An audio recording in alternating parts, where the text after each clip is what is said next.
ರಾಷ್ಟ್ರ ಸಂವಿಧಾನಕ್ಕೆ ನೀನೆ ಶಿಲ್ಪಿಯು, ನೀನೆ ಶಿಲ್ಪಿಯು, ದಾರಿದೀಪವು ನೀನೆ ಕಲಿಸಿಕೊಟ್ಟೆ ಸಮಾನತೆಯನು, ಸಮಾನತೆಯನು, ಏಕತೆಯನು.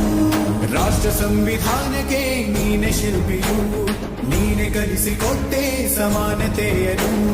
ನಿನ್ನ ಲೇಖನಿಯ ಬರಹ ದೇಶ ಕರ್ಜನೆ, ಒಂದು ಒಂದು ಮಾತು ಕೂಡ ಭೀಮ ಗರ್ಜನೆ. ನಾಯಕ ನೀನು ಭೀಮರ ಮಹಾನಾಯಕ ನೀನು.